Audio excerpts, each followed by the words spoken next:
টানা ভারী বর্ষণে বন্দরনগরী চট্টগ্রামে তীব্র জলাবদ্ধতা তৈরি হয়েছে, ফলে চরম দুর্ভোগে পড়েছেন নগরবাসী।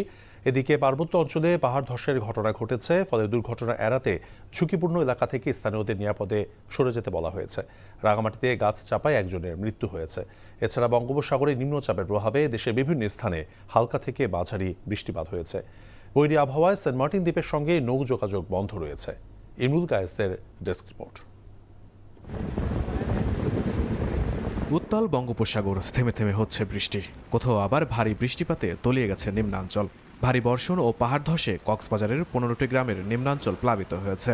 জেলার রামু, চকরিয়া, টেকনাফ ও ঈদগাঁও উপজেলার বেশ কিছু এলাকায় জলাবদ্ধতা দেখা দিয়েছে। টানা বৈরী আবহাওয়ায় চট্টগ্রাম নগরীর বেশ কিছু নিম্নাঞ্চল জলাবদ্ধতায় সৃষ্টি হয়েছে।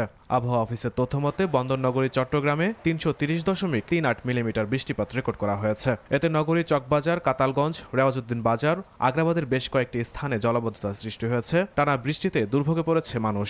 আমাদের এখানে প্রচুর পানি, আমরা যাতায়াতের অনেক সমস্যা। খানার অবস্থা তো অনেক খারাপ।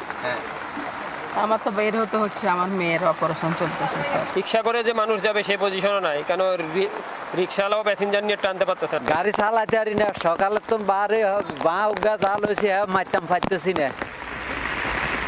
এদিকে টানা বৃষ্টিতে রাঙামাটির বাঘাইছড়িতে ধসে পড়া গাছের নিচে চাপা পড়ে এক ব্যক্তি নিহত হয়েছেন। কোথাও কোথাও পাহাড় ধসের আশঙ্কা করা হচ্ছে। বৃষ্টিপাতের ফলে পাহাড় ধসের সম্ভাবনা দেখা দিয়েছে। এ কারণে ঝুঁকিপূর্ণ এলাকা থেকে মানুষজনকে নিরাপদে সরে যেতে মাইকিং এর পাশাপাশি আশ্রয় কেন্দ্র খুলেছে স্থানীয় জেলা প্রশাসন। ওই উনি নিচে নামছে, এদিকে কাজ করার জন্য লোক লাগতেছে, তো যখন পাচ্ছে না দেখতেছে গাছটা এখানে, তো গাছটা লেড়ে ওখান থেকে সরাই দিছে, দেখতেছে মাটির তলায়।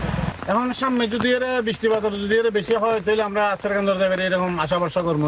টানা বর্ষণে পর্যটক ও জনসাধারণের জানমালের নিরাপত্তা বিবেচনায় আগামী 10 জুলাই পর্যন্ত বান্দরবানের সবগুলো পর্যটন স্পট বন্ধ ঘোষণা করেছে জেলা প্রশাসন। এবং সাথে যত সরকারি দপ্তর আছে, এমনকি সিভিল সার্ভিস, সিভিল সার্জন থেকে শুরু করে হসপিটাল বা মসজিদগুলোতেও প্রচার প্রচারণা করা হচ্ছে।